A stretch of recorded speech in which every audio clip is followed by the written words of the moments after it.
Hello. How you doing, Ashley? What's up, girl? What's up? Happy Thursday, because we're recording this on a Thursday. I know everybody else listens to Yes. this on good old TGIF. So, we about there. Yes, Ashley. This is episode 9. Can you believe it? We're going in the double digits the I next know. episode. We're going to have to take a shot for episode 10. I'm just putting that out there. Have your shots ready when y'all listen to this next week. Yes, and I'm so excited. We're gonna finish the Queen's Gambit. I'm, Yes, I'm calling yes. it part deux, since some of that Emily and Paris is Yeah. still Those vibes linger. they still linger. But Especially because remember, Sarah, I told you from the New yes, Yorker last week, yes. it makes sense. Yes, but before we get to our recap this week, we have some hot topics and a couple of micro doses. So, Exciting. our first hot topic is on a somber note. R.I.P. Natalie Desselle Reid. Mm-hmm. She passed away on Monday due to colon cancer. In one of the reports I read, she was diagnosed earlier this year. And when she Quickly. passed, she was in hospice surrounded by her family. So you may know Desselle, and it kind of varies on who's talking about her, but we know Desselle for her roles in Babs, Cinderella, Eve, How to Be a Player. When I was looking up her roles on IMDb, as always, 1997 was her year because that's when 3 other films came out. So the 3 I just listed. Eve came a little bit later in 2003, and it was on air. UPN, you remember that channel, Of course. Ashley? Of course. It was on there until 2006. So Ashley, what did you think about the news when you heard it? So my first thought was Halle Berry, expecting to hear from Halle Berry because Babs is what I most know her from. I didn't even remember her in Cinderella till you just said that. That's my favorite role of hers. Okay. Well, yeah, I mean, Yes. again, my mind went to Halle. I saw Halle saying, she was heartbroken, of course. Mm-hmm. And again, just so young, and again, colon cancer, right? This was Yes. same thing that got Chadwick. So I'm just like, y'all, I really need to be paying more attention to potentially the signs and symptoms of colon cancer. So, Yes. Just another reminder, again, as we have many reminders in 2020 about how important it is to do regular checkup screenings, all those things for your health. And again, rest in peace to you, and God bless your family.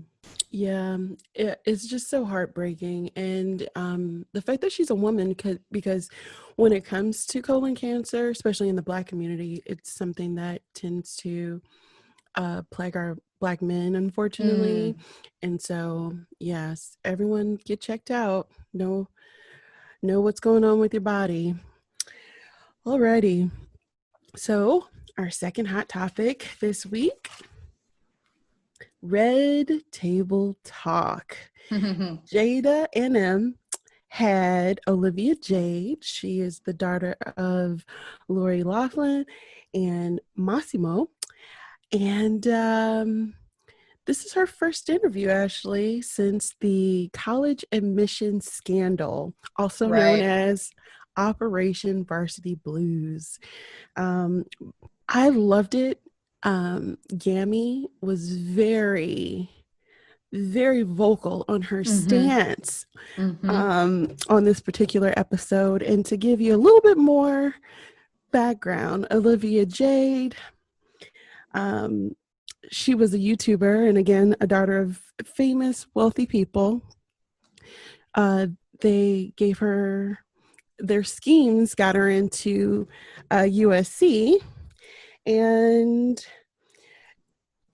she was just the quintessential teenager on her YouTube channel, not really interested in school. And then when you hear that your parents did some things to get you in there, it's a bit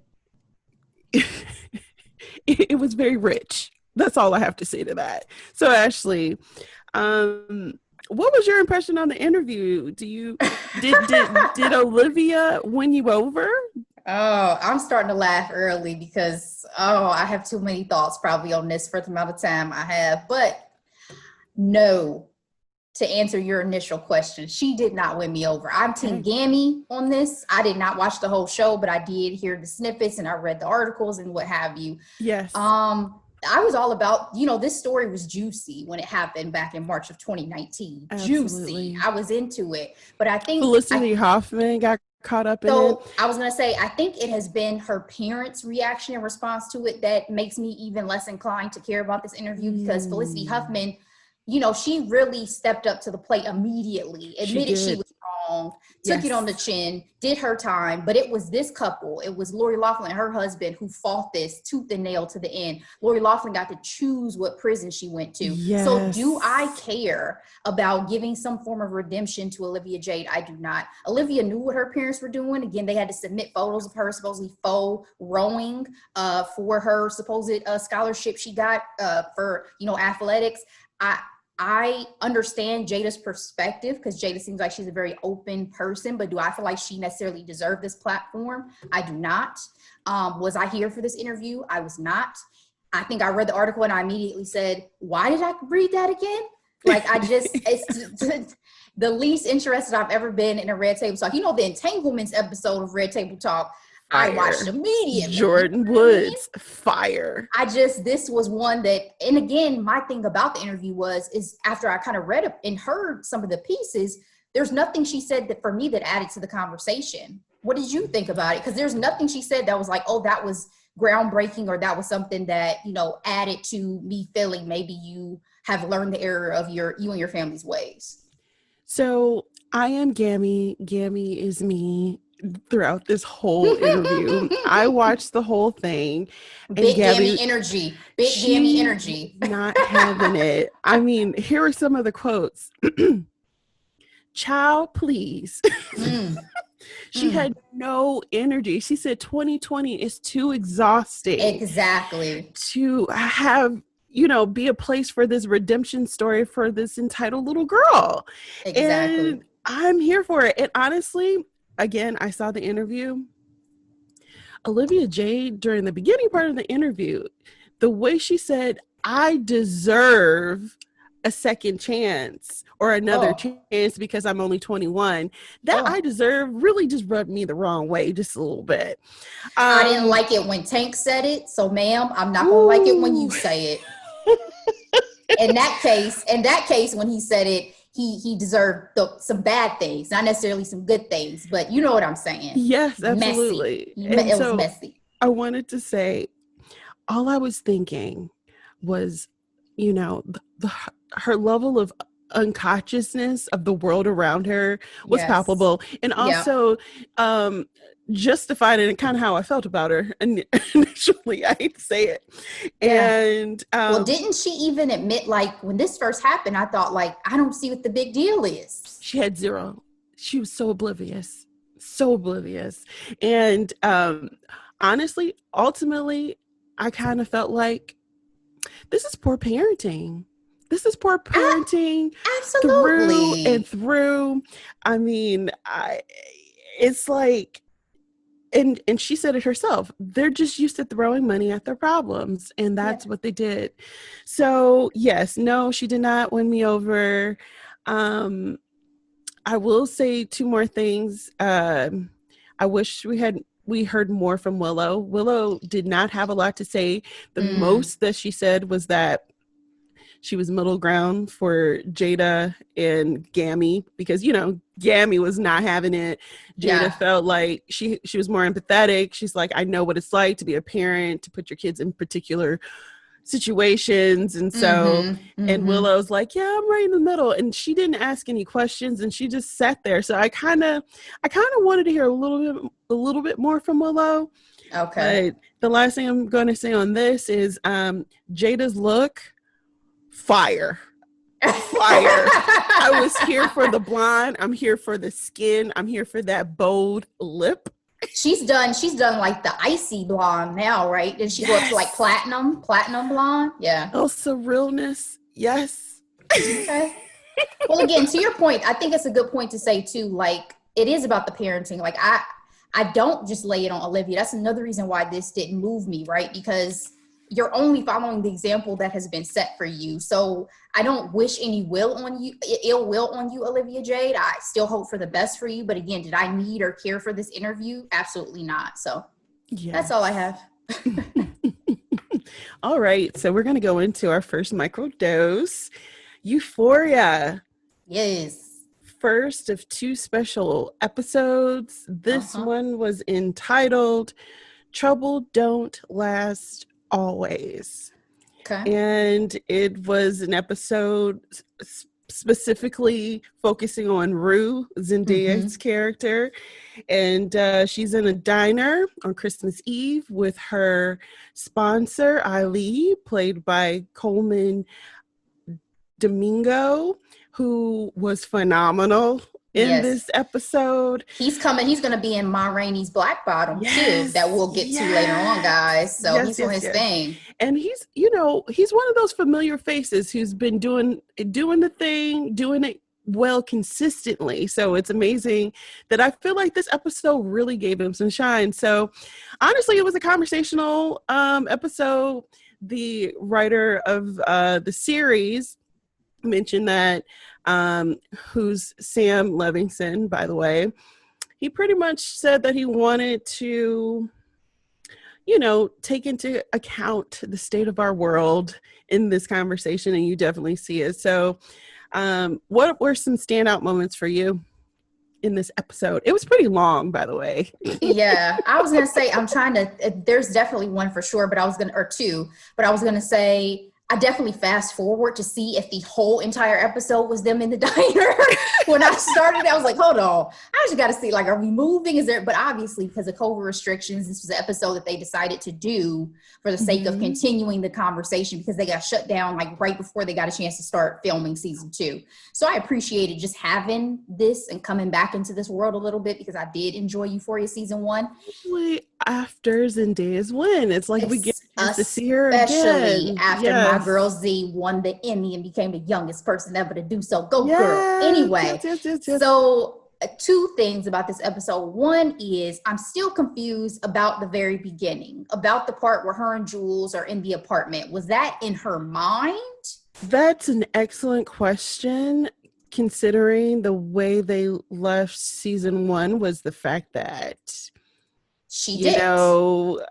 Jules left, and exactly. Zendaya went home and started using again after being clean for some time. So I agree. It was very confusing, but I did take a look at the end of the episode where they did the commentary, and Sam mentioned that in this episode, you realize Rue isn't a reliable storyteller. And I thought that was interesting. So I don't know. In my mind, I think some of this stuff is happening. But again, I don't know. Yeah, I think it was supposed to be. I think the reason, I love that you brought up what Sam said at the end of the episode too, which, by the way, I don't know who else loves this, but I need every show to do an after episode every time, because I love getting those insights. HBO is the most reliable for that, by the way. Game of Thrones, baby. I lived for those episode, the end credit parts of the episode where you get to hear about what they were thinking. Anyway, neither here nor there. I think that was supposed to be imagined. I think that was supposed to be in her mind as, if I had gone with Jules, this is what I imagined our life would have been like. And obviously, I'm assuming part 2 is going to be Jules' perspective on things. Yes, which is coming out in January 24th, FYI. Oh, thank you for that. But the other standout part of it for me, and I guess I should say I have 3, I'll let you speak probably to the Ali moment that he had with his daughters on the phone, because that was very impactful. But then also the portion where Rue is really saying that she does not really care whether or not she actually gets clean or not, because she doesn't plan on living very long. Yes, she doesn't plan on being alive. That was heartbreaking to me, not just because of where Rue is, not just because of her age, but also you have Zendaya saying this to me. My heart is broken. I think I got emotional on this episode. What were your standout moments? Well, just to elaborate on that point, it's heartbreaking, but if you think about her actions, they speak it loudly. I mean, they do. But I had always just wondered if it was the drugs and not her mindset. This is the first time I realized that self-aware. Yes, this is the first time I'm thinking like, oh, so you're an intentional drug user. You're not just someone who got caught up in drugs and you let it kind of take you over. Yes. I think most people are, though, with whatever addiction it may be. Like, they're kind of like, F it, why not, you know? But I don't know if they went into it with that perspective. That's what I mean. Like, I feel like she may have had some intention behind it even when she very first started doing drugs, which was, hey, I'm not. It's similar to the way that, and this is not to go off on a tangent, the way that I hear about Kurt Cobain, where, you know, he's mentioned as, you know, he did drugs to kind of like die. Like he didn't care about like oblivion. That's now the mindset that I feel like Rue is in that I didn't know she had. Yes, that's a good point, because we didn't get this deep after the first season. So yeah, that's a great point.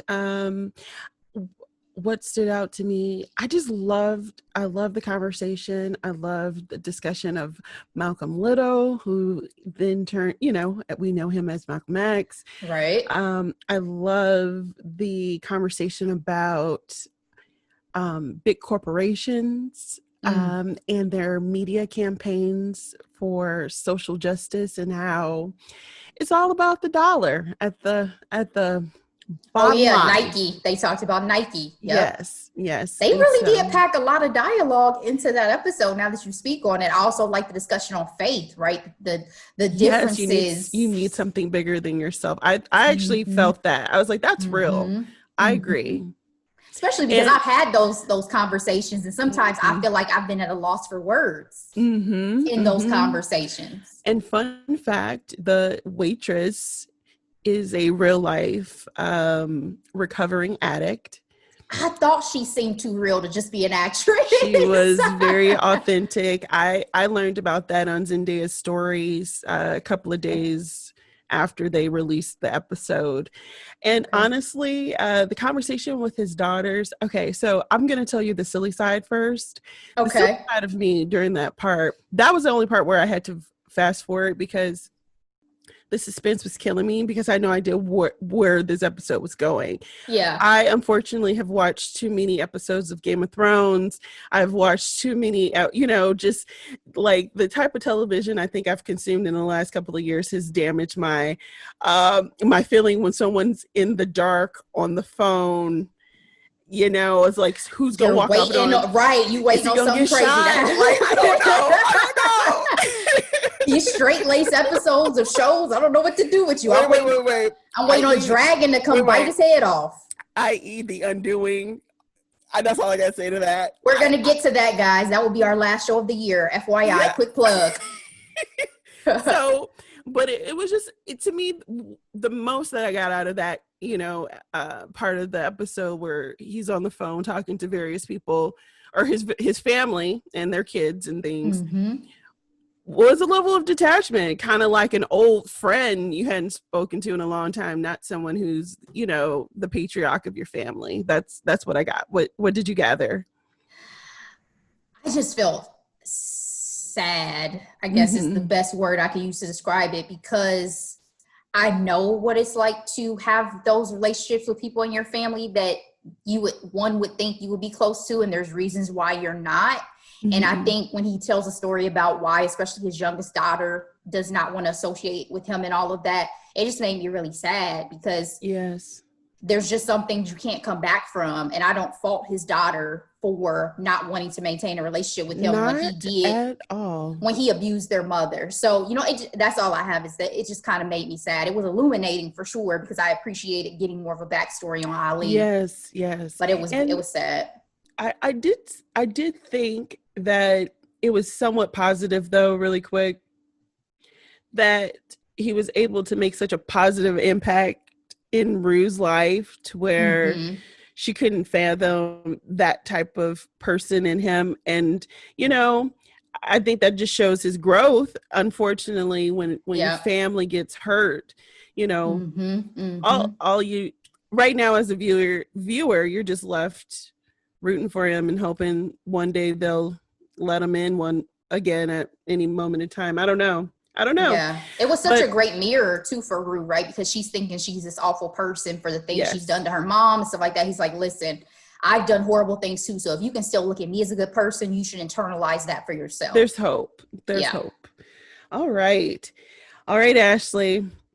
We're going into our final microdose before our recap. We're going to Okay. talk about Big Mouth, the Netflix original show.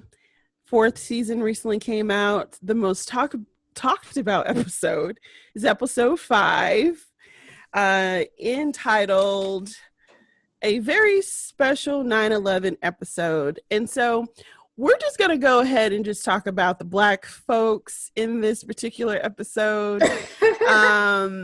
And so I don't even know where to begin. The show is so crass. It's so horrid. I can't even, like, there have been moments when I'm watching this with my husband and I'm just like, what the F are we watching right now?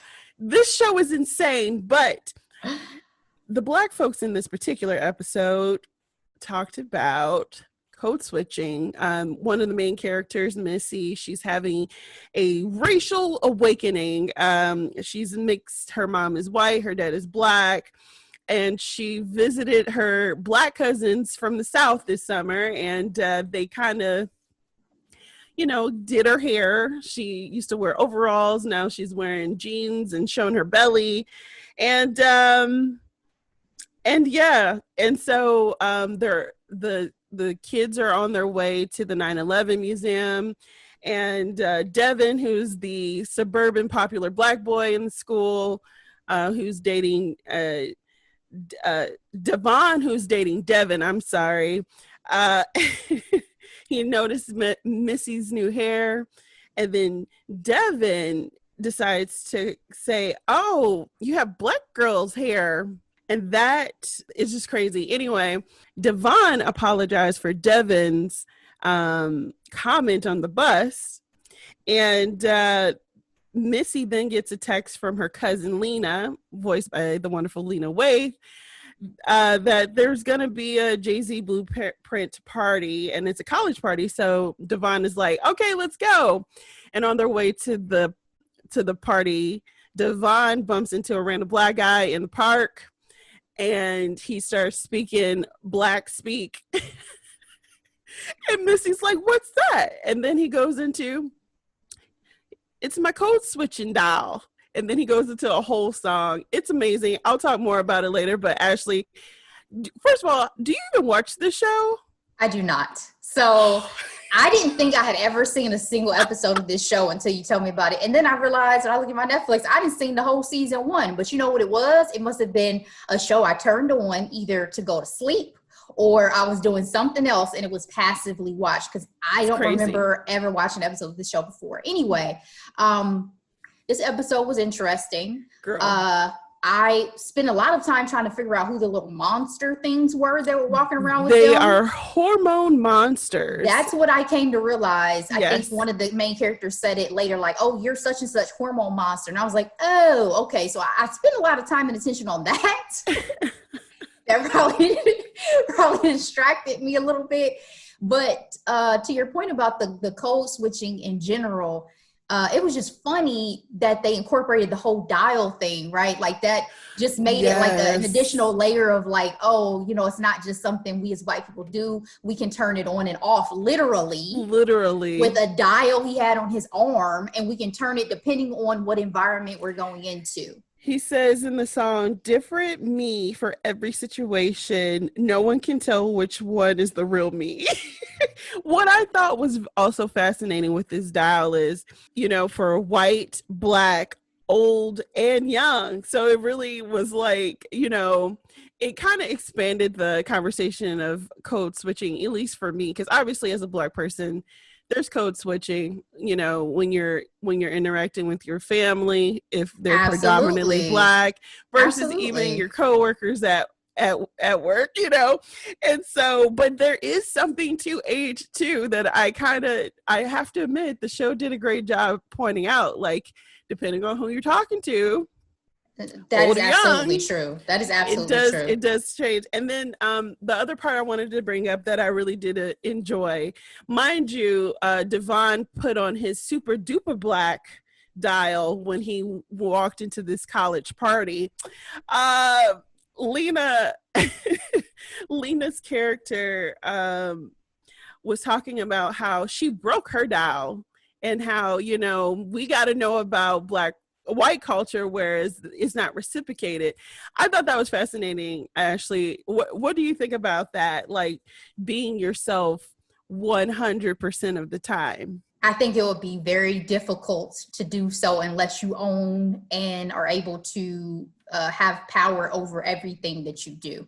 I think, to Lena's point at the time, it sounds great. It sounds great to be able to be authentic and completely yourself, but that also varies in terms of what is actual authenticity, right? Like, to your point and to the episode's point, we don't just code switch around white people. We code switch around our parents. We code switch around certain group. Even for me, it even divides among groups of friends. There's certain friends that I don't cuss around, and it's not because I'm not me. It's out of respect for like their personality and our relationship and our rapport, versus my best friend. You know, he gets a little different variation on me than a lot of people do. When my mom has been listening to this podcast, she's like, Ashley, I've never heard you speak in certain ways before. I'm like, again, that's because obviously I have the ability to do some code switching. Yeah, you're talking to your girlfriend. Exactly. But again, to your question and to your point, I got Lena's point in the episode, and yet she had to do her little code switching when she talked to the girl she wanted to get some from. So everybody, the people, I have known people and I have friends who have tried to tell me, oh no, I don't do that. You know, I don't change the way I speak for anybody. You say that until you find yourself in a situation in which it becomes necessary for you to do so. Again, I don't think you have to lose, hopefully, your authenticity and who you ultimately are. But there are times and places and situations for everything. And as you become an adult, you have to do certain things to get where you need to get and get in certain doors. And hopefully we do reach a point, especially in terms of ability to open doors for ourselves, to where that will be a little bit different and a little bit less. Well said. Well said. The last thing I'm going to say about this episode, I really did enjoy the Wakanda reference, how it was essentially like a Killmonger versus T'Challa, like the radical versus the, let's say, the respectability politic type person, you know what I mean? Yeah. I thought it was well done, considering this show has not been very kind to Black actors. You know, the young girl, Missy. Jenny Slate, right? Jenny Slate. Yeah, stop voicing her. Yep, and that was during the whole racial awakening in June. She was actually one of the first people to say, you know what, I voice a person of color. How about a person of color voice this character? And I mess with Jenny Slate. I love Jenny Slate. Me too, but so, I'm like, not for that, just because of her work. Yeah, just because of her work. Same. Yeah. And she used to date my boo, Chris Evans. Okay, which was such an interesting coupling, but I loved it. I was here for it. Yeah, yes. I was here for it. I think she may have broken his heart too, which is fascinating. I think so too. But anyway, we digress. Girl. So it is time for the recap. So I'm super excited to get into the Queen's Gambit Part 2 discussion. Yay. Last week we did episodes 1 through 3. This week we're doing episodes 4 through 7. So, Delora, we talked last week. We gave our grades. I gave the show a B+. You gave it an A+++++++. I did. We got to see quite a bit of our main character, Beth, in the first 3 episodes. We saw her, go through, unfortunately, tragedy losing her mother. She was at an orphanage. She really got into chess. She became a phenom.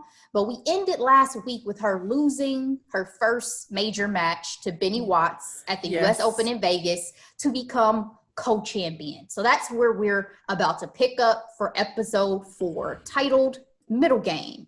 So a quick summary. Beth is transitioning in this episode, Delora, as we see her branch out with a new group of friends. Yes. From her Russian class. We see her lose her virginity. Mm-hmm. And she graduates from high school. Class of 66, stand up. She heads off to her first. I was about to put my mom's business out there, but let's just say she was very young at that at that Okay. time. Okay. She heads off for her first international tournament in Mexico City, where she faces the Russian Borgov for the first time. And unfortunately, yet again, faces tragedy when her adopted mother, Alma, passes away. So, Delora, let's get into these highlights of episode 4. So, Beth's turn up, as I labeled it, with some of her Russian classmates. We see her, Yes. obviously this is the 60s, and these classmates are college kids. So they're smoking a little weed, they're drinking. A little. Not shocking, because we know Beth, unfortunately, already has some substance abuse issues at her young age. She gets down. What you talking about, Ashley? She gets down. She only 17 in this episode, but she does lose her virginity to one of the young men at that party. And girl, I wrote her how much longer is what Beth said. First of all, I wrote the exact same quote down, and then I followed it with blah. She was not pleased nor satisfied with this experience, but she ends up telling Alma she had a good time on the phone. So maybe her mind is a good time just because it was something new, or was she lying to Alma? Possibly. I will say I really did enjoy their relationship in this particular moment, because there was a level of trust and understanding from her mom of like, you're hanging out with some college kids and stuff is going to go down. So instead of like preaching, don't do is like, well, just be careful. Yeah. She seemed more mother-like in this episode, but at the same time, how much can you really say to Beth when she's the breadwinner and she's the reason why we have a roof over our heads? Touche. That could get a little weird. I also thought it was interesting that unlike a lot of shows and films, they didn't really go about her first time as being like painful or awkward the way that you have in certain other shows. It was absolutely awkward. What do you mean? No, it was bad. It wasn't awkward, meaning like you seem out of sorts with what's happening. As usual, Beth seems so self-possessed. It was as if, I've done this before and you're terrible. Like, ma'am, this is your first time. Like, that's what I mean. It wasn't awkward in that, like, I've never experienced this feeling before. Because if you've never had sex before, that's a new thing.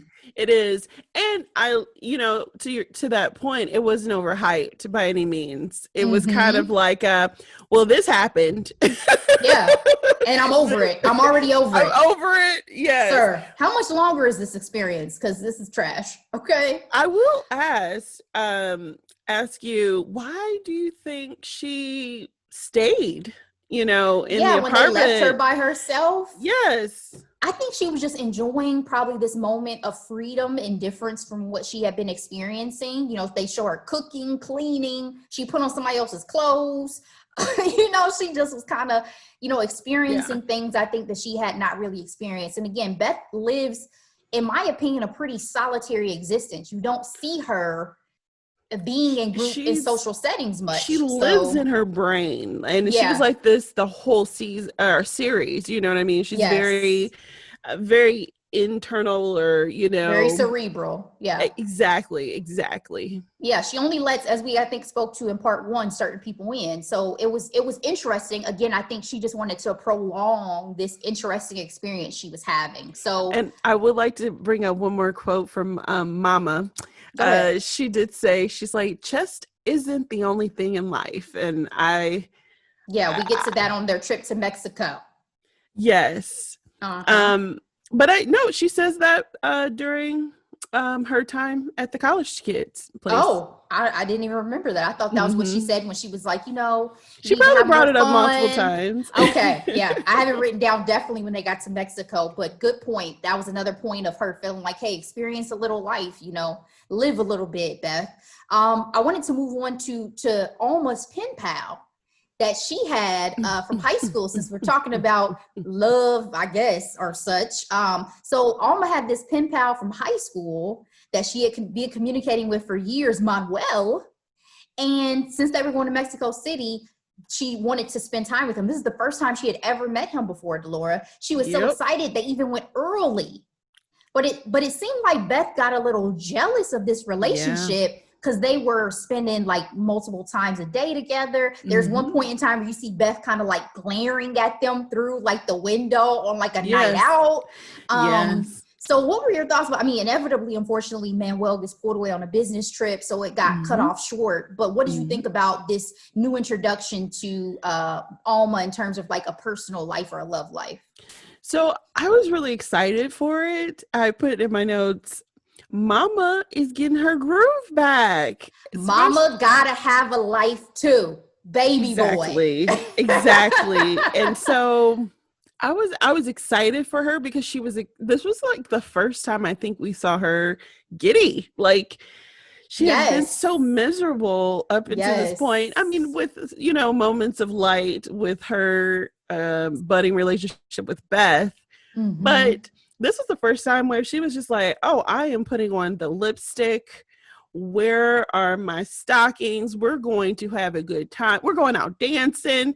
I loved it. I will say, I couldn't decide whether Beth was possessive or jealous.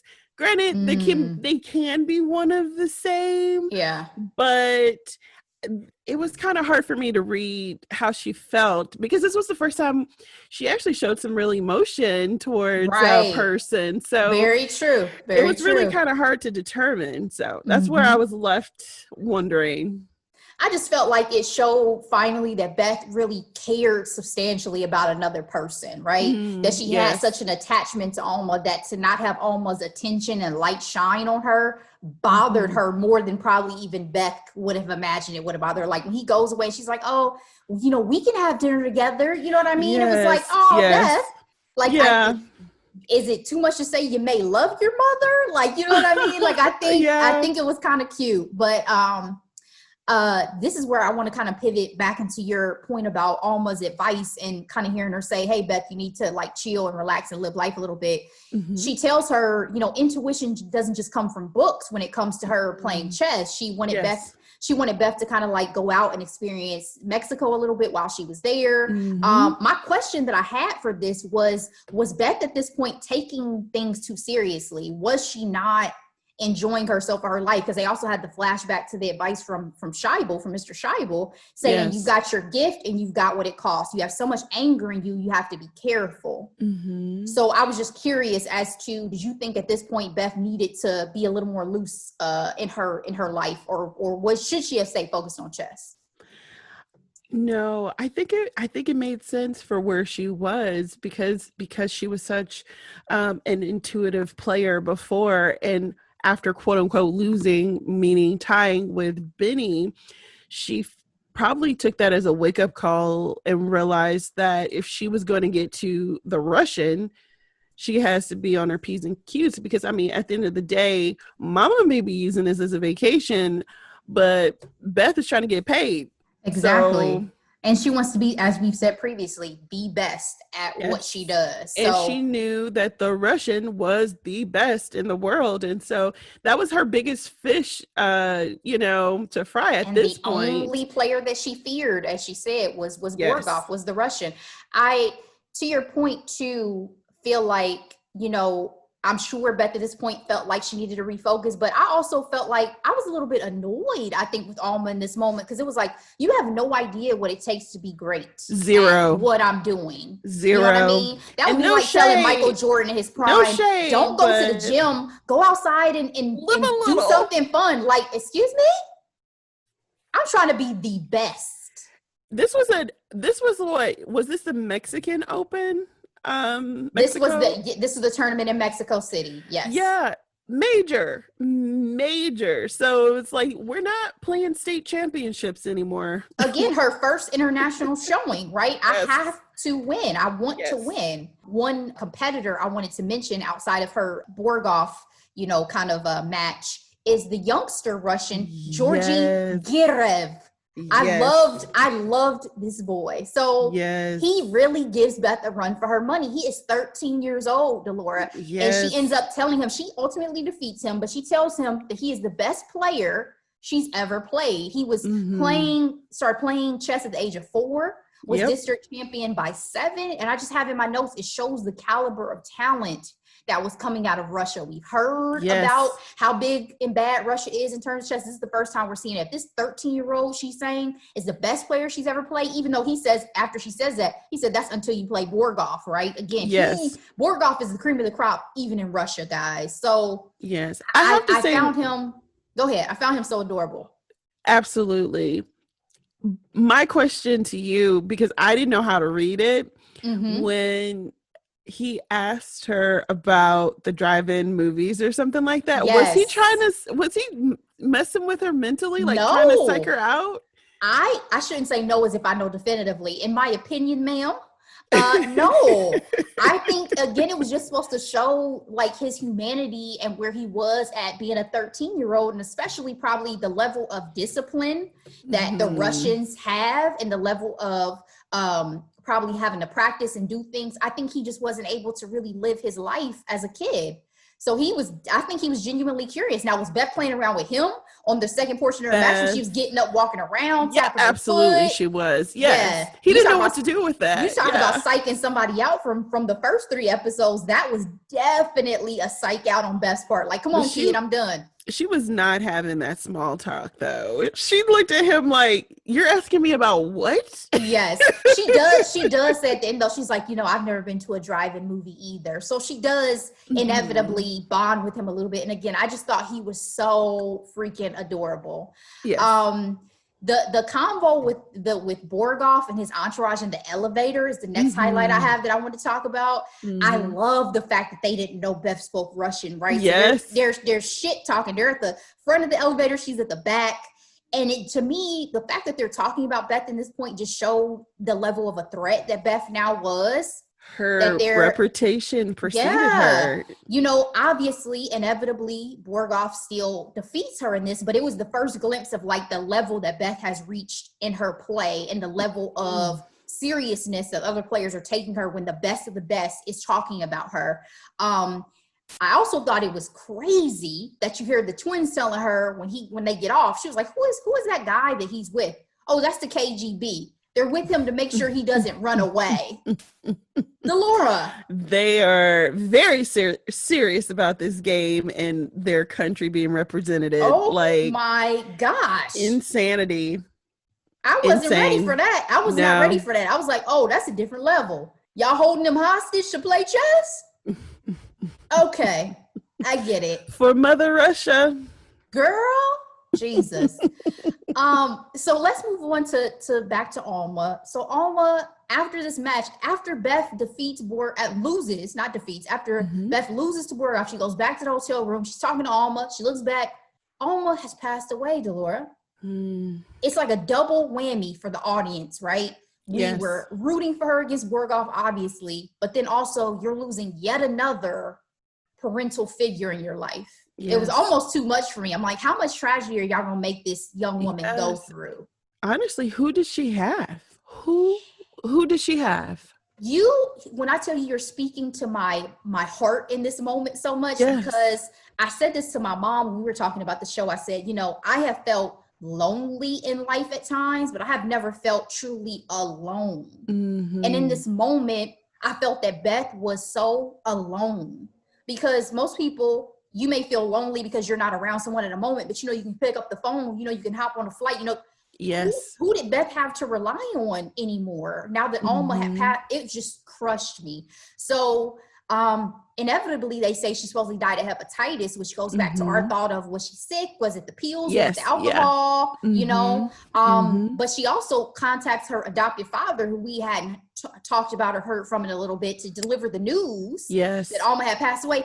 Girl, he asked Beth to handle it, says he doesn't have time to be coming to Mexico City, but tells her, you can go ahead and keep the house though. He said that for now. His hands of his wife. Yes. I mean, he gave her some advice at least about where to bury her. But again, it goes back to, I was happy that Alma had at least this love with potentially the Mexico City pen pal, because it seemed like she was in a loveless marriage, you know? Oh my gosh. Like she Again, was with a man who did not care that's about her at why I didn't all. have a problem with Manuel, because I'm like, honestly, when was the last time she was this giddy? Seriously. You deserve a man to love on you. I hope you got some, Alma. You I know, know we she didn't did. see it, but I hope she did. I know she did. And one of the things I wanted to bring up before we conclude this episode, I loved how in some way she conquered her fear in playing in front of an audience.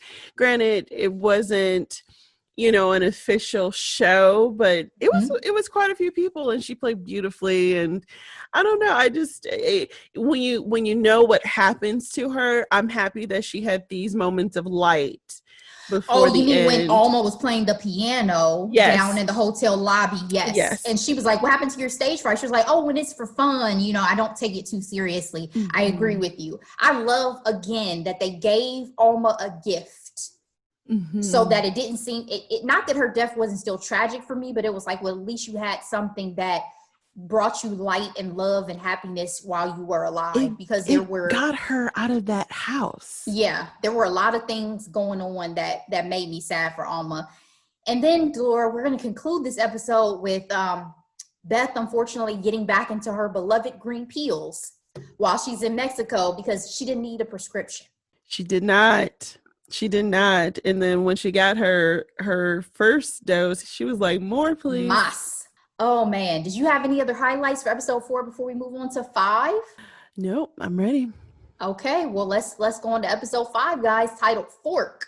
So in summary, Beth returns to Kentucky, her hometown, following the death of Alma, but has an unexpected new friend and companion in former opponent Harry Beltic, who offers to help Beth with her chess game and prep for the U.S. Championship in Ohio. At the championship, she replays and beats Benny Watts. So let's get into some highlights, Delora. I think this was the first episode where we start to get some more insight into her mother, because we start seeing flashbacks of her mother's advice. And it seemed like it was always obviously timely to whatever Beth was going through. This one is about being alone, because ultimately, again, as we just spoke to, it seems like Beth is alone. She's just lost her last parental figure, the one that she was probably arguably the closest with, because her mother didn't seem like she was really in her right mind. Available. Exactly. So it was very timely. And then as far as the Harry and Beth relationship, it had been 5 years since she's seen Harry. Wow. He got his teeth fixed. Which inevitably he tells her it was for her. And we see Beth has become a woman. So she did. My question about their relationship, because you know we see multiple facets of their relationship throughout this episode. You know, she offers him an opportunity to come move into her house. They end up in a physical relationship together, even though she was still kind of her cold usual self, where she didn't care if he slept in the bed with her afterwards or not. Yes. And we see, you know, him finding out about her addiction to pills and kind of trying to talk her away from that, all those things. But my question to you about the full circle of their relationship in this episode was, did she really need Harry's help, or was she just lonely? Because inevitably, Beth is not just better at chess, but she can see things and figure out things on a much bigger, faster scale than Harry is possible. Extremely sharp. So what do you think her motivation is? And then we'll get into what his motivation was.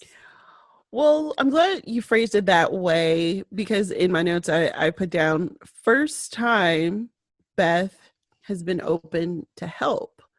And I don't think it was solely because she was lonely. Well, you know, possibly, right? But I think she also hadn't had anybody walk up to her and say, hey, I like to help you. You know what I mean? And honestly, I don't think she would have been open to it. But again, after, you know, doing the co-winning of the US Open and then losing to the Russian, I feel like I felt like she was just open. I think there was the level of vulnerability with Alma having passed on, and Mm-hmm. that house was really big and empty. I mean, we got that in how she, looked when she approached the stairs, or entering her room by herself for the first time. And then in terms of motivation for Harry, I think he was fascinated with her. I think, like so many of the men that she came across, she had that X factor. She has had that je ne sais quoi, and She was a bad bitch. and Okay. he wanted some of that energy. He wanted some of her light to shine on him. Yeah. It's something too when you're I feel like people were absolutely attracted to her talent, and that's what Yes. we're talking about in terms of that je ne sais quoi and her being a bad bitch. But I also think it's something to be said for people who don't pay you any attention, and your desire to be next to those people, to prove to those people for some I'm reason worthy. or another. Yes, exactly. I feel like that's such a human thing that we do. Because she is so nonchalant, and again, she's such an ego killer, eater, whatever you want to call it. So much to get emotionally close to Beth in any capacity whatsoever, right? It's really just about you being there, and then somehow maybe y'all will form a bond, Exactly, but proximity. To your point, I think definitely Harry was fascinated. He's the one who reached out to her to call. He said he had been waiting for her to come home. Mm-hmm. He got his teeth fixed for her. Again, I think he was interested in something romantically with her. You think so? I do. Based on his approach, I genuinely do. I think it came to a point, obviously, where he felt that was not working out and he needed to move on, which is why he said, listen, I need to go ahead and get my own apartment. I'm studying to become an electrical engineer. I don't want to be a chess bum.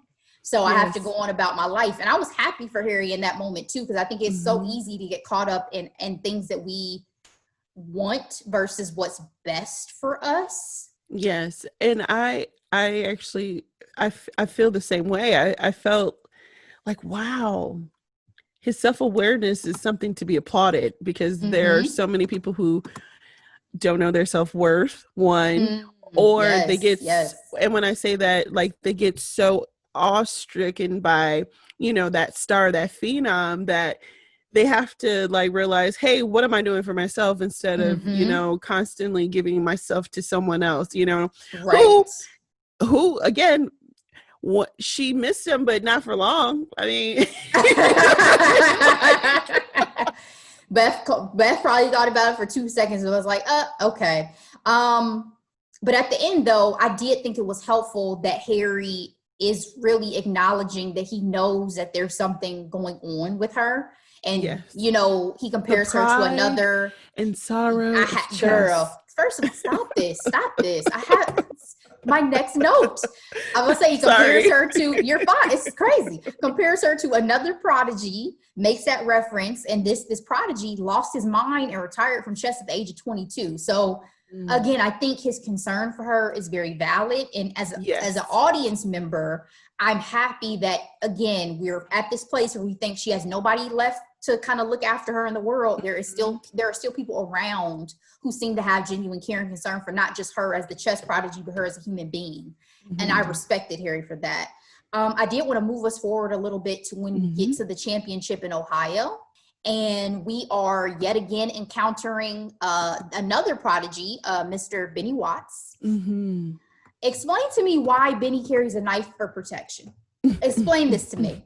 This goes back to my reference of calling him Indiana Jones. Why does this man have a knife on his thigh for protection? I'm confused. When he said for protection, I was like, for what? And then I literally did an eye roll and said, whatever. This rebel without a cause is doing the absolute most as far as I'm concerned. I'm like, dude. For the mean, dangerous streets of being a chess prodigy, I guess Benny needs a knife. But interesting. I also love the scene in this episode where Benny lures Beth into the speed chess before their match at the championship and just like mops the floor with her, because this is going to come back up in the next episode. But he beats her multiple times. They're playing $5 a game for money. Speaking of, like, who carries that much cash anymore? That was one thing I thought about too. I was like, I would not have much cash on me to play 1960s. That's all you had. Exactly. That's what I'm saying. Like, that's what I was thinking. Like, how how much cash I'll be carrying around, but I forgot what era we were in at the time. Good thing she's not a gambler on a regular basis, because goodness gracious. We'll get to that too, that it seems like Benny may have been a little more of a gambler than what was healthy for him, right? Yes. But what do you think at this point in time was Benny's ultimate goal or intention with this? At first, you think it's to psych her out. He ends up saying, I didn't need that to beat you. Do you think his intention was to help make her better? What was his point at this moment? Because it's the night before they're going to face off against each other in the championship. For the championship. Yep. Honestly, I think it's just all mental games at this point, because he didn't have a real relationship with Beth. I think he was trying to psych her out. Obviously, he didn't do a good enough job, but she didn't like it. She didn't like it at all, but she hates losing. So exactly, especially because I think at this point, the fact that she ends up beating Benny just shows the level now she is at with her chess. So It was speed chess, which, guys, if you haven't seen the episode, is different than regular chess in that obviously you don't have time to consider your moves. You're going purely off of your instinct. So he at that point was better at that than her, but at chess, how it's normally played, she beat him. And I love the scene in the bar where they're talking it through and he's like, I can't believe I let this get by me or what have you. Because again, Benny is the one who previously in Vegas was able to spot her error from just reading about it. And now we're at the point where I'm tripping you up. It was very satisfying. Apparently the work she did with Harry was worth it. Apparently, maybe. Harry was helpful. Maybe. I don't know. But also in this scene at the bar, Beth makes a pass at Benny saying, oh, I like your hair. He does not take the bait. Was so weird. It was so weird. He did not take the bait. He said, about sex, forget it. Okay? Limits. Yet he invites her to New York because he wants to help train her for her next big international meet, which is going to be in Paris. Yes. So that's what we're going to eventually move into for episode 6. We also learned that she's invited to the Mezcal Invitational as well. She sure is, y'all. She's internationally known. Okay. Did you have anything else for episode 5 before I move into episode 6? Nope. Beth goes to New York. All right. Episode 6, adjournment. So in summary, Beth heads to New York City with Benny to train and to stay with him before heading to Paris for a rematch with Borgoff. Unfortunately, she ultimately sabotages herself with a fun night out with a new friend she met in New York with Benny. This actually ends up taking us back to those opening scenes of the entire series, right, Laura? Where we first meet Beth is in that bathtub the night after this, and she's meeting Borgoff for that rematch. So let's get into some of the highlights of this episode. We go all the way back to our discussion about the cutting of the hair and the burning of the dress. This is the episode where we see that Beth's mother made her that dress and said that it was so that she never forgot who she was. Did that make you even more sad about burning that dress? It did. And I remember when Beth introduced herself to someone, they were like, oh, your name's Elizabeth. And she's like, no, it's Beth. And at that particular moment, when you're seeing that her mom made her, put her name into her clothes and things like that, I'm like, oh, that's in remembrance of her mom. And I thought that was so sweet. And honestly, the only thing that she has left of her mom in some ways, Yeah. Now all she has is her memories. That was sad. When we get to Benny's in New York City, my thought was, how far underground did Benny actually live? I was disturbed. Ashley, I was like, what in the silence of the lambs is happening right now? Because I couldn't have done it.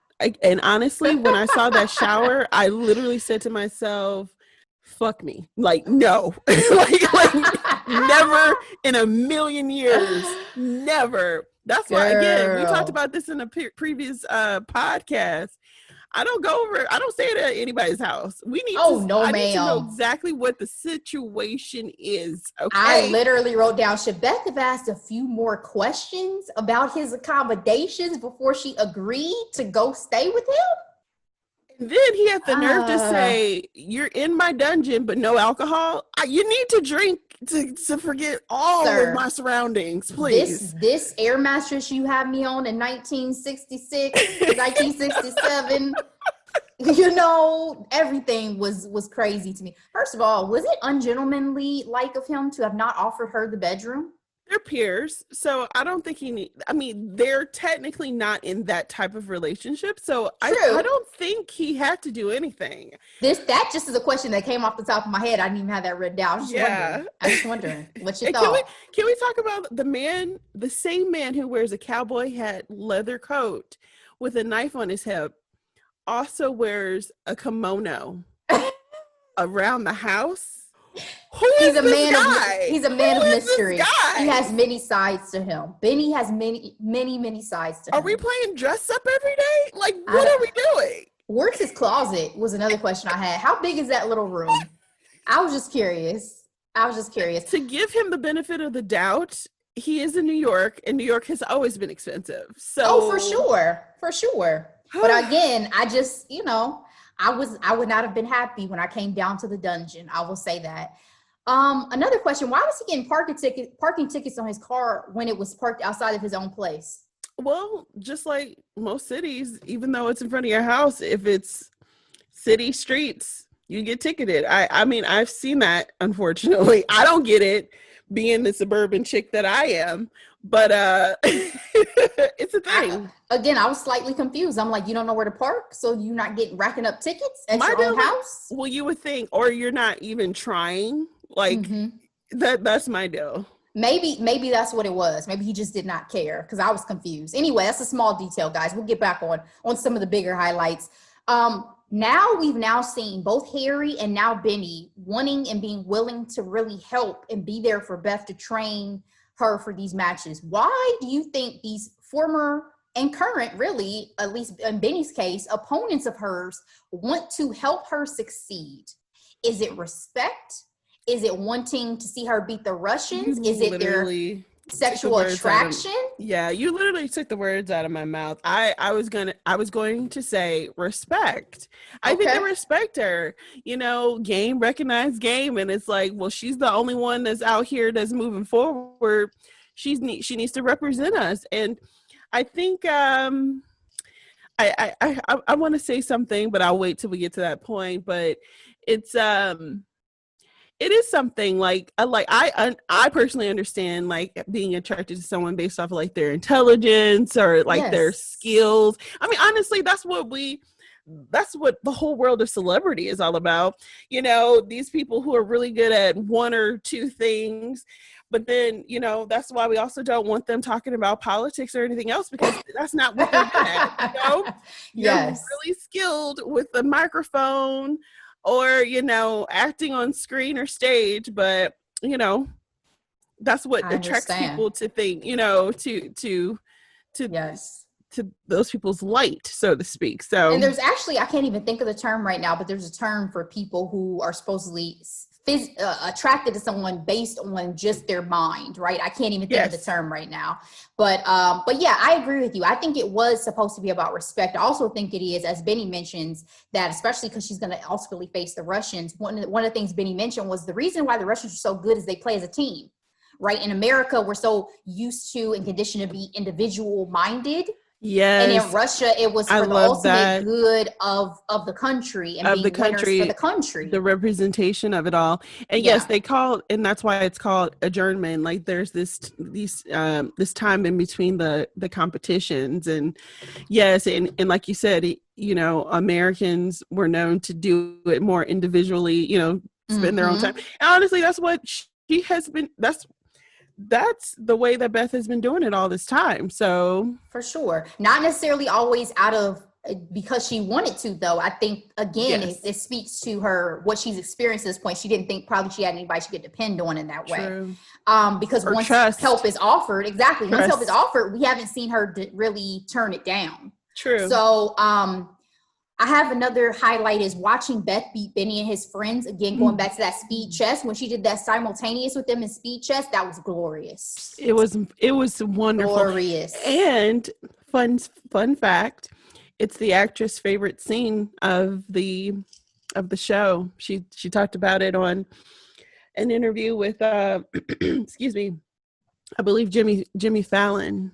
She said that she loved that. It was very satisfying to me, especially again because while she beat Benny in the match, Benny still had beat her in speed chess, and so to see Benny really get really deflated in that moment, you know, he ultimately tells her to stop, because remember when they were playing before, he was like again, so she does the same thing to him. He's like, no, enough. But what I will say is I'm really confused on how she lost so many times the last time they did this, and then she beat, you know, she mopped the floor with him all these other times. Because it's supposed to show, again, I think that Beth, her development was still being fulfilled, right?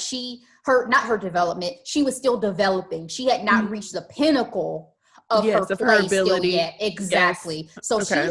She's a sponge. She's absorbing all these experiences as she's having them, is what I took from it. And it's like, you think you may have beat me, but you're only going to beat me one time. The next time we see each other, I'm going to mop the floor with you. I got you. And that's what she did. But ultimately, after they play, Benny didn't want to have sex for her. Now he's ready to have sex. Yes, so I actually put that down. Did he want to have sex to make himself feel better? Or was it, and I wrote in my notes, you bested my mind, now you can have my body?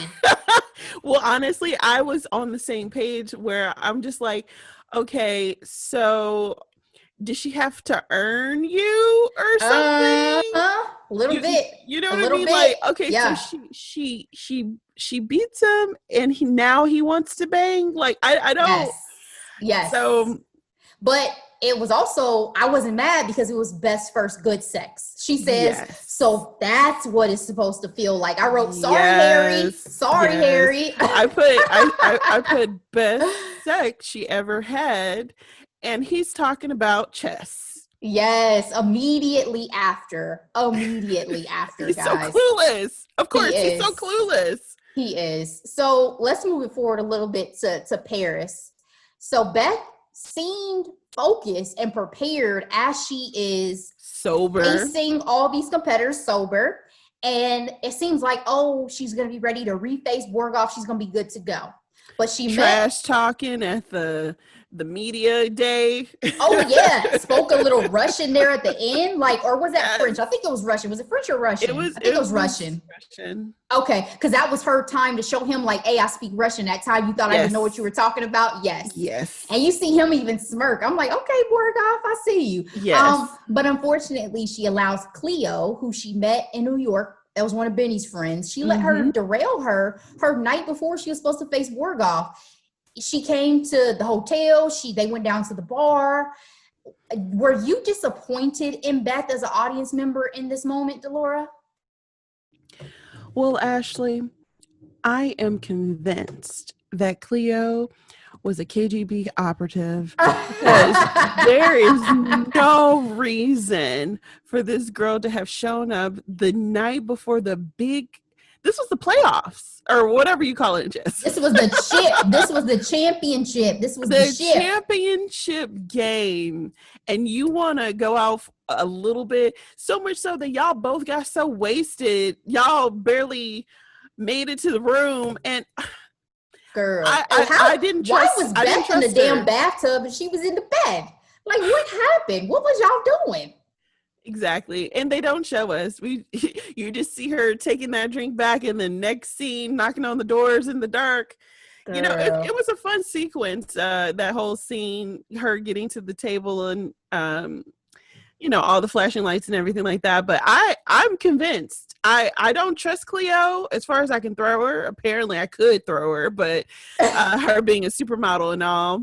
Yes, you sound like my mom. This is the same exact thing my mom said. She said, I was concerned that she was working for the Russians. And I was like, I think what it was, and I say, go back to the episode that we talked about with Alma. I don't think some people know what it takes to be great at something. I think some people take things more lightly and think, if you've prepared all the time up to this point, you should be good, right? But what disappointed me, because I was disappointed in Beth, was that I thought that we were moving past the point where Beth was going to let her vices stop her from succeeding. The best of her. Yes. That is what bothered me more than anything. So, you know, and after the match, she claims to Benny, oh, I could have been stone cold sober. It wouldn't have made a difference. Sure. I didn't believe that. You're lying to yourself, right? You have reached the point where you defeated yourself. Borghoff did not defeat you. You defeated yourself.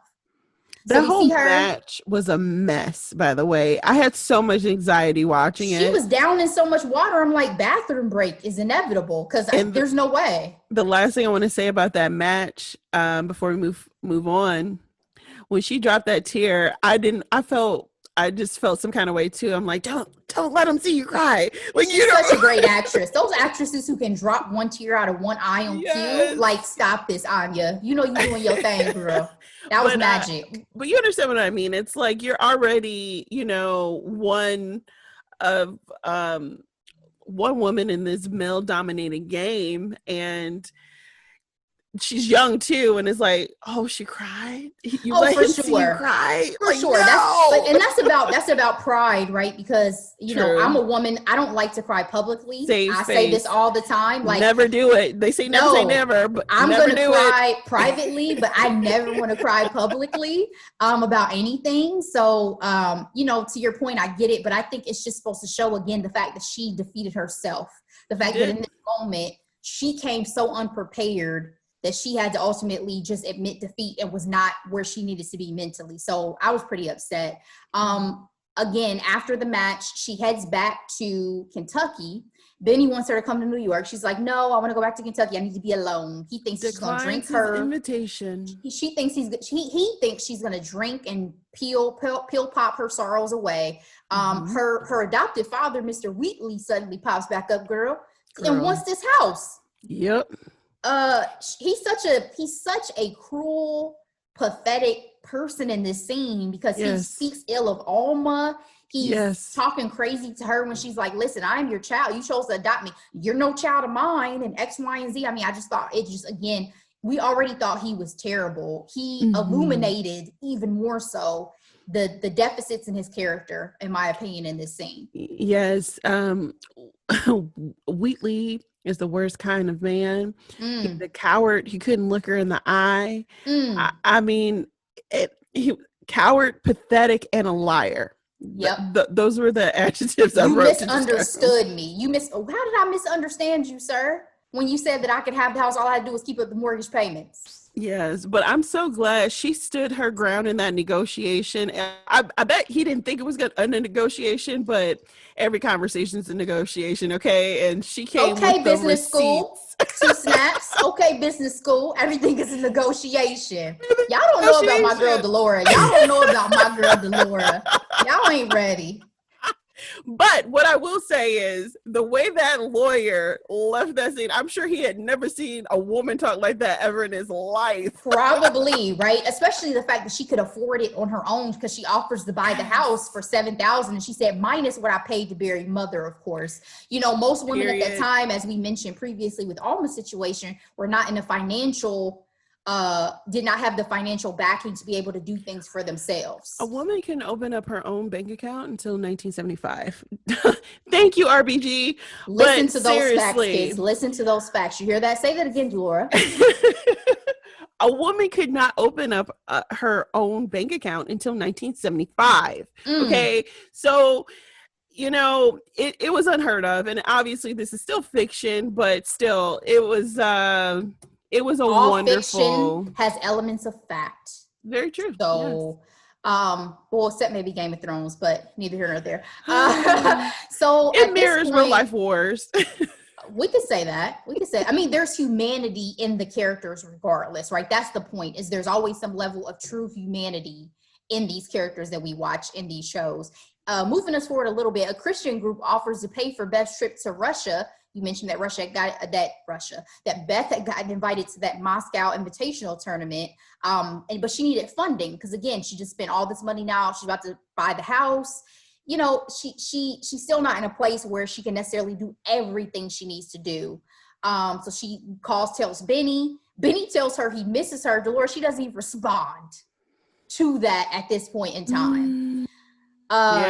Beth at this point was doing well at home by herself, not drinking, not, falling into her addiction, until one night out by herself, she gets a drink and the floodgates open and she goes on a bender. Yes. She worried me so much in that scene where she passed out and hit her head on the table. Mm-hmm. Harry came by the house to try to check up on her. She was knocked out. So what I will say to that, really quick, I'm so excited for the home makeover, by the way, because it was needed with her buying her home. Oh, yes. When she revamped what Alma had done. I hated the wallpaper. I hate wallpaper usually in general, but that wallpaper from the 60s has to be used sparingly, and it has to be like an accent wall. But one of the things that I thought was interesting on Twitter, a lot of people didn't appreciate that her rock bottom was still very glamorous. Her hair was still done. She was in her underwear and she was wearing eye makeup. And the people are like, give me a break. Y'all want to see her looking like a crackhead, I guess. Okay.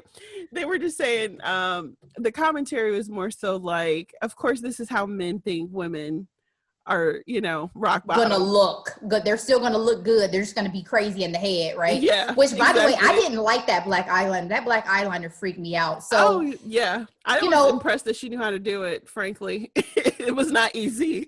I hated it. So she, as a part of this whole bender situation, her next local match she ended up walking out of because she was so messed up. She ran into the girl from her very first match when she went to the Kentucky tournament, who came there to see her and thank her in person. She ended up going pre-med, which I was very excited for, especially at that point in time, right? And then Harry showed up as well because, again, he couldn't get a hold of her and, again, showed his concern and tried to tell her, listen, you really need to get some help. So at the very end of the episode, Laura, guess who shows up at her front door? Who? Jolene shows up at her house. Jolene. You better sing it, and with that fro and the leather jacket. I said all I needed her to do was throw up a Black Power sign one time. Come through, Black Panther. Come through. Listen. All right. Well, we're on that note. You ready to move into episode 7, our final episode of the whole series? Yes, the only thing I wanted to mention on this episode was I was absolutely obsessed with her style at this point when she went to Paris. Like, her look was fire. Like, the hair, the eyeliner, the turtleneck, it was giving me Audrey Hepburn vibes. I just loved it. Yeah, good point. Tiffany's. So I just wanted to give her a shout out on that. I was like, come through, looks. I think episode 7 was my favorite, especially that jacket she wears that has like the button collar. Like, I loved her style in this last episode. So on that note, episode 7, Endgame, guys. In summary, Jolene, not Marvel though. Not Marvel. There's no superheroes in this one. Even though I wouldn't be mad if Anya ended up in the next Marvel movie. She's phenomenal. She's in one, by the way. The new New Mutants. That's the name of the. Oh, I haven't It came seen out that this one yet. year. Yeah, that was delayed for a long time. Sorry, not to get us off track. The more you know. Yes. In summary of episode 7, Endgame, Jolene helps Beth clean up her act and get back on track with her focus on Russia. And Laura, she even loans this girl $3,000 money to fund her she's trip. Been saving for law school. Wow. Huge. Yes. They revisit the orphanage to attend Mr. Scheibel's funeral, who has passed away. And when we get to the tournament in Russia, Beth finally beats the big bad chess wolf Borgoff. Yes. When I tell you that is absolutely one of my favorite scenes, I cannot wait till we get to it. Anyway, yes. So some of the highlights of this episode, we finally see another glimpse of Beth's likely birth father. So at the beginning of the episode, Beth's mom popped up and visited the dad's house, seemingly. Yes. He had a whole wife and son. Told her it's too late. Please go. Yes. And it's been 5 years since his visit to the trailer from, I believe, episode 1.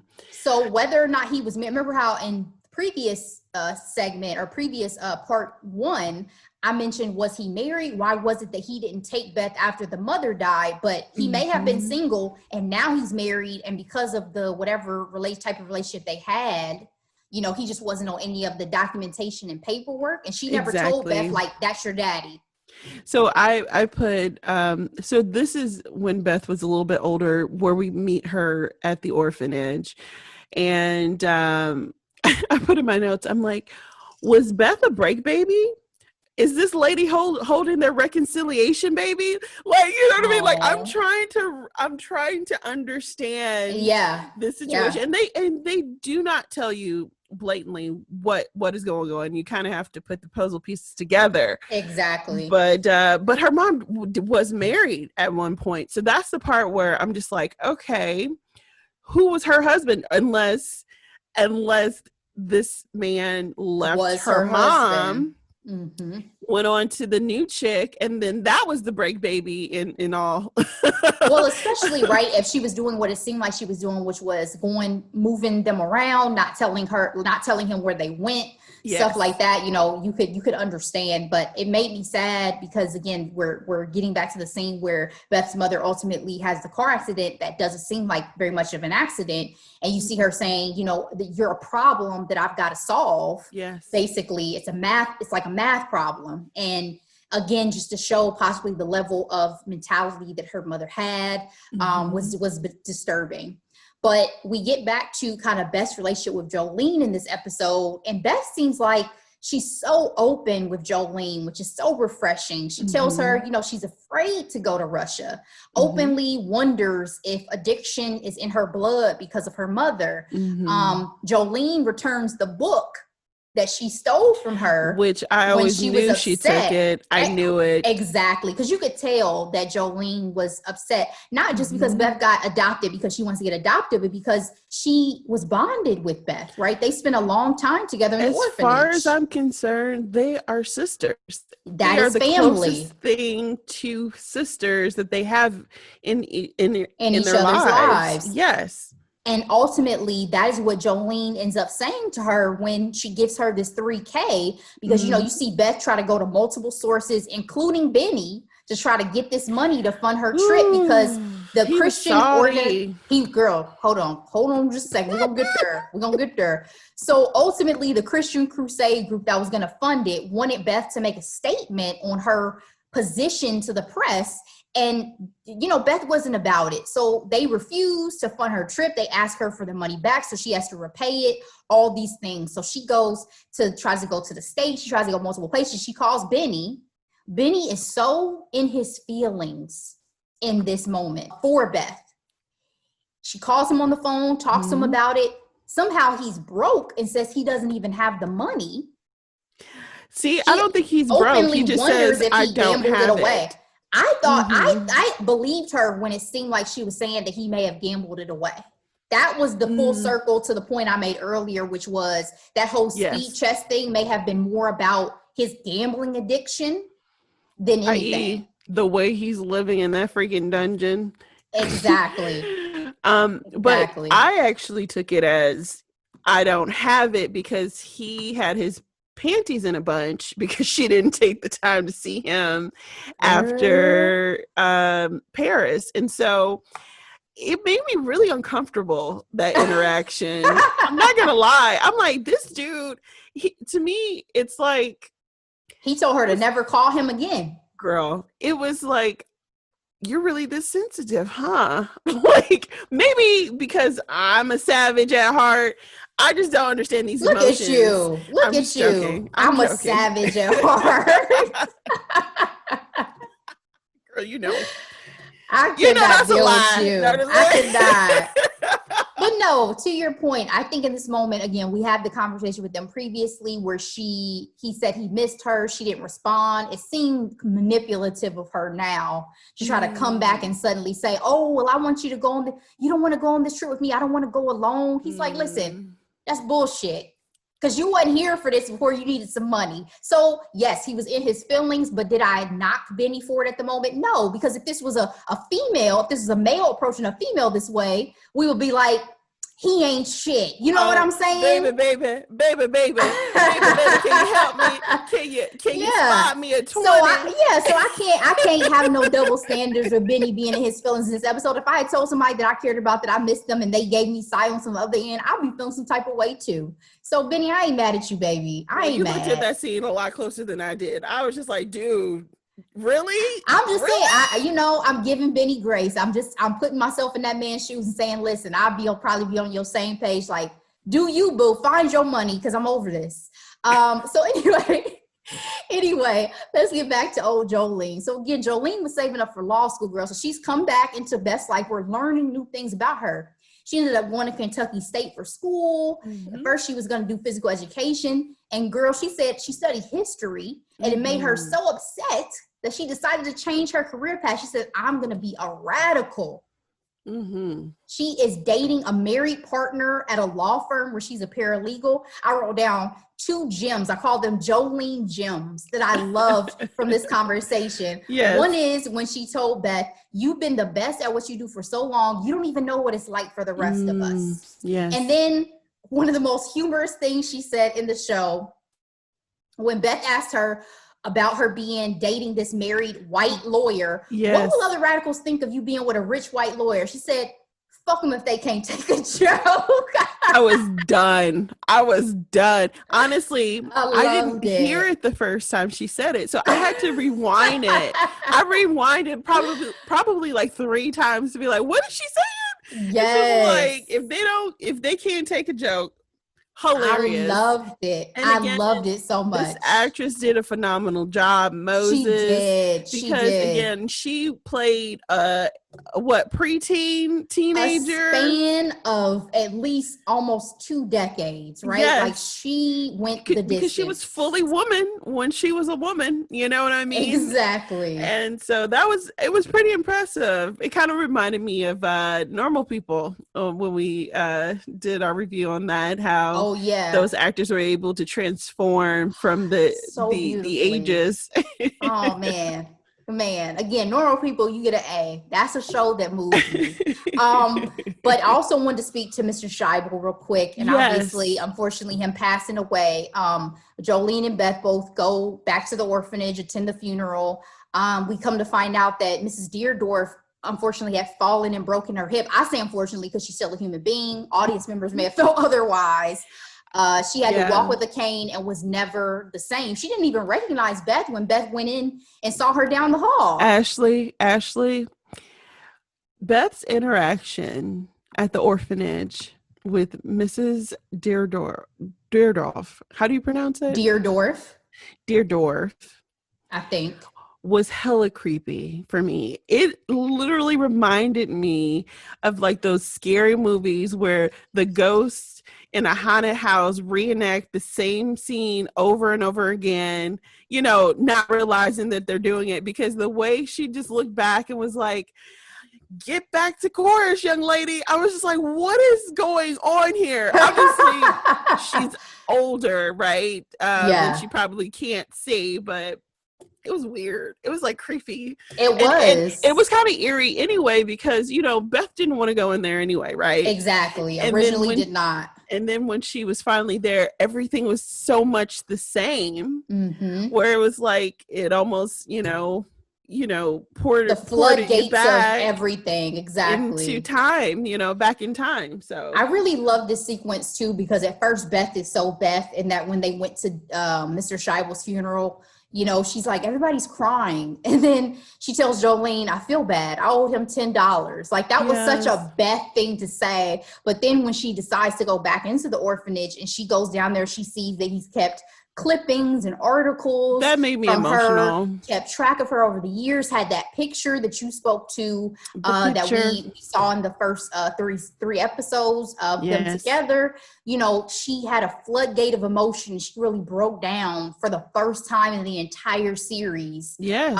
And really, if it wasn't for him, she wouldn't be where she is today. And I feel like it's one of those moments too where it's not just him you're crying for, it's the combination of everything that has led you to that moment. Yes. I think she cried for Alma. I think she cried for her mother. I think she cried for Mr. Scheibel. I think she cried for herself. I think there was so much in that moment that we really got to see her kind of let go of. Even reuniting with Jolene, you know what I mean? Absolutely. This sister figure that she thought maybe was never going to come back into her life. And again, I love when Jolene ultimately says, you know, I'm here because you need me to be here. It's what family does. And I think they did that kind of. This is my cynical side coming out. Okay. I think they were trying to explain her being Beth's magical Negro in this particular moment.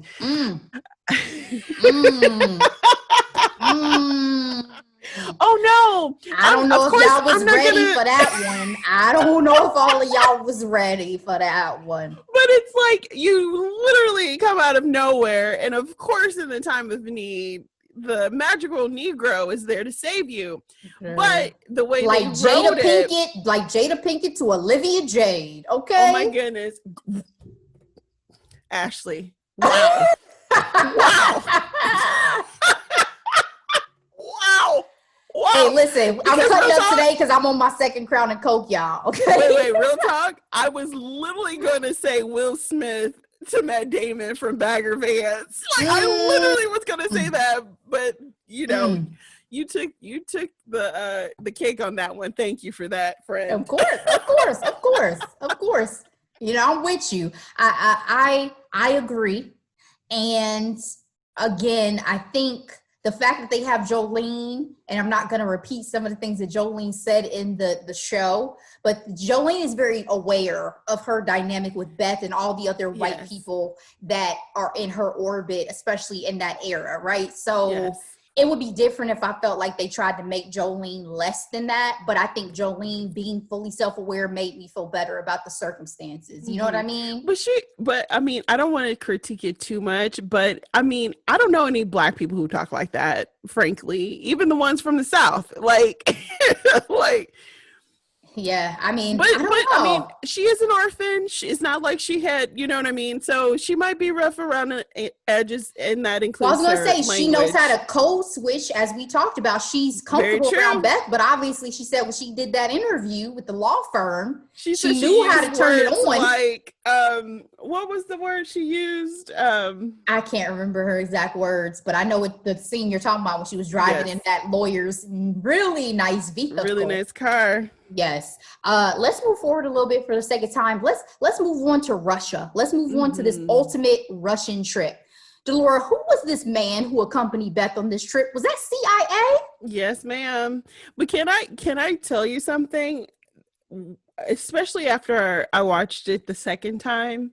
Yes. When they made it to Moscow, I really felt like they were pouring on the espionage movie vibes pretty heavy. Like it was an episode of Alias. All of a sudden of her in that car and the, you know, just her walking down the hallways of the hotel. It was very like, you know, Mission Impossible moment for sure. Again, I was like, part of the State Department. Come on, sir. You're giving me CIA vibes all day. We're at the point where it's 1968 is where we end this series, ultimately in this episode. One note that I have, she was underestimated again when she got to Russia, Delora. They mentioned, like one of the commentators who does the matches said they didn't think she was remarkable at first. And to see, I mean, she's an American woman. She's an American woman. Exactly. And she's a woman. To see this point we've gotten to, and for Beth to still be underestimated, it was like, oh, this victory is about to be sweet as an audience member. Because I'm like, it almost feels like we're back to square one at that Kentucky tournament. Yes. And y'all don't know about me, but I'm about to show y'all. So we see her fandom grow over the course of time. Borgoff even gets up and studies her board after one of the matches, Laura. It was amazing. Yes. So Press ends up being all outside one time, including Towns. Towns comes all the way to Russia. Finally Kentucky. Acknowledged, girl, from the Lexington Herald or something like that.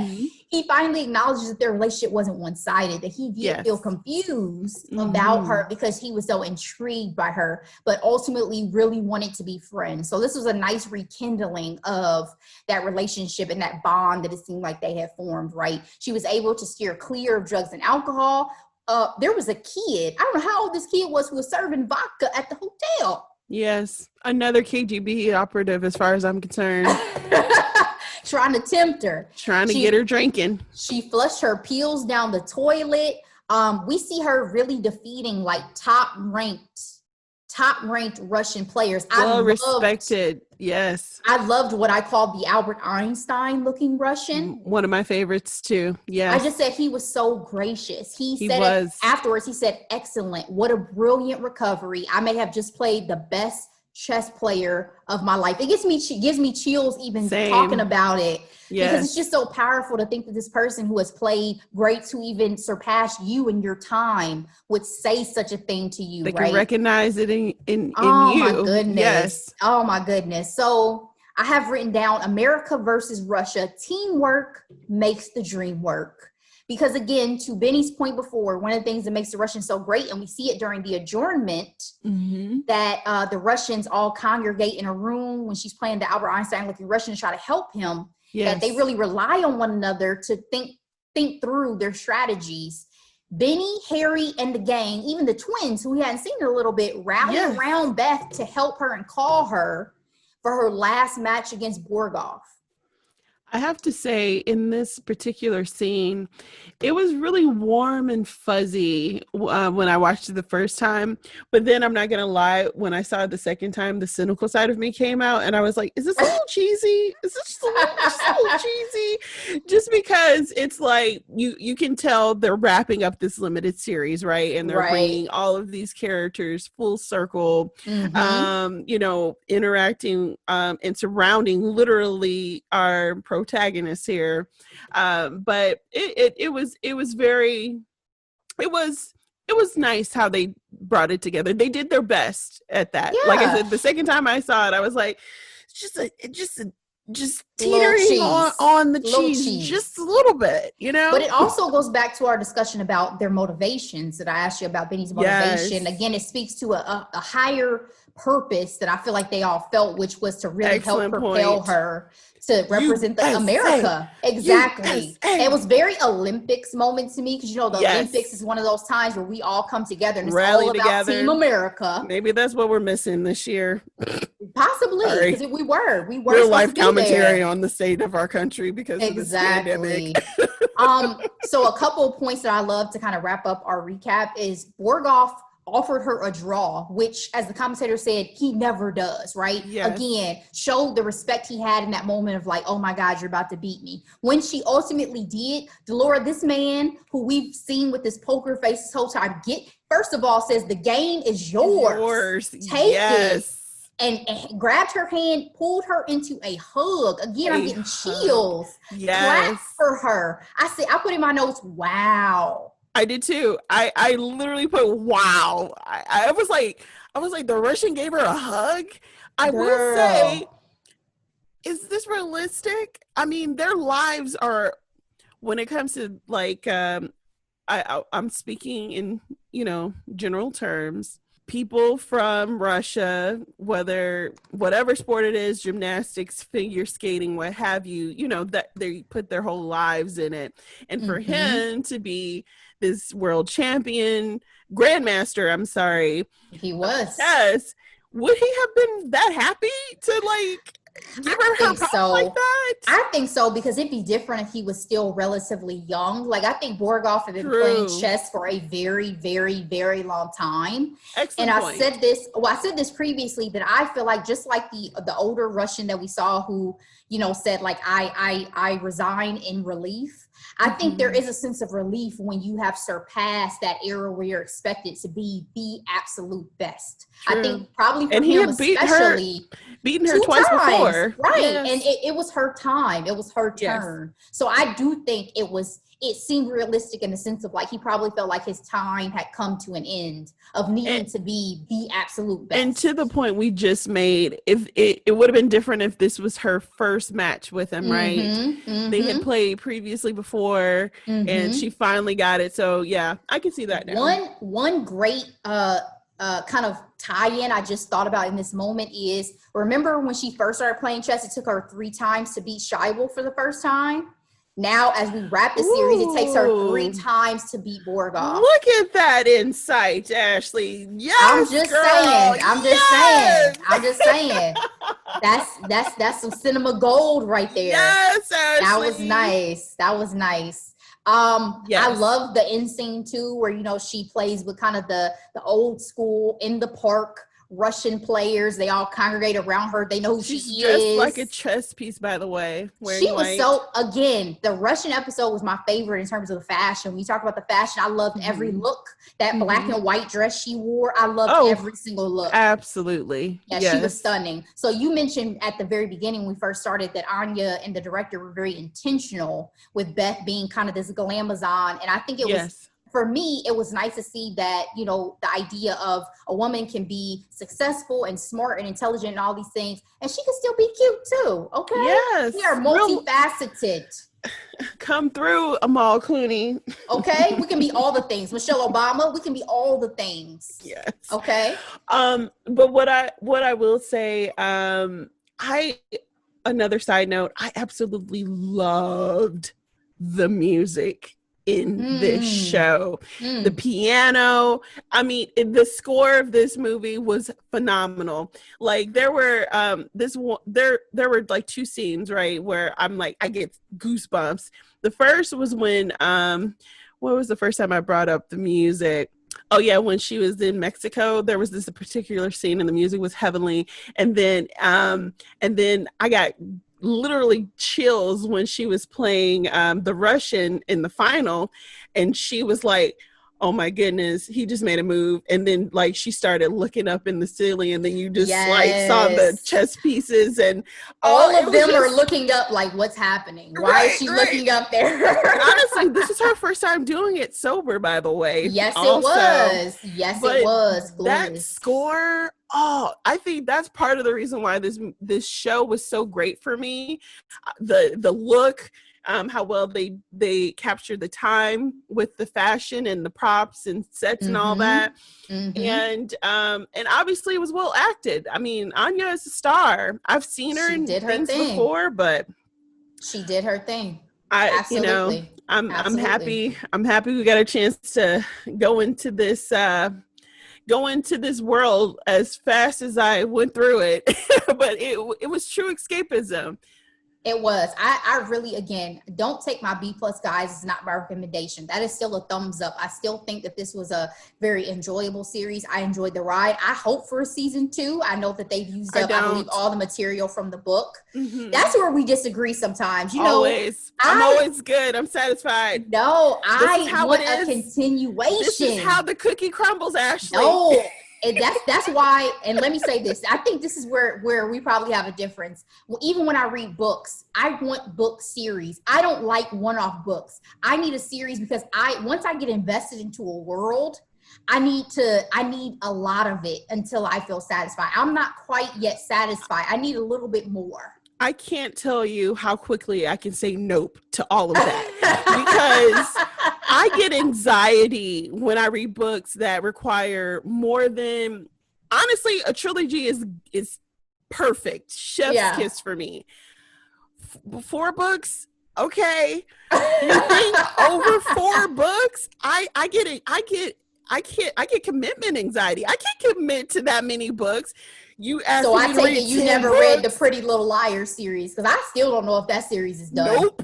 Didn't. She wrote a lot of books, guys. A lot. I stuck with her for a while too, and then I was like, okay, I'm kind of over this. Honestly, the only time I would agree to read a series that's over 4 books is if I know it's completed.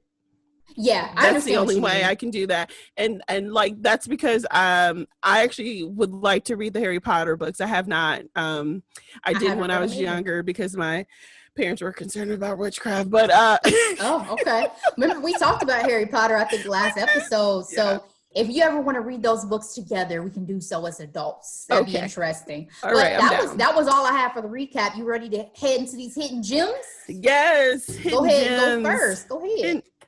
All right, so I have more than one hidden gems today, and it's themed this week. Okay. So, and this hidden gem isn't really hidden, but I'm highly recommending it, and that would be season 4 of The Crown, Netflix original series.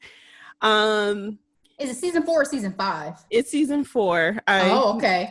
I mixed up some numbers on our group text, so I Okay. apologize for that. No, you're fine. I just want to make sure. But this season was particularly amazing because we are dealing with Charles and Diana. More importantly, Princess Di. Yeah.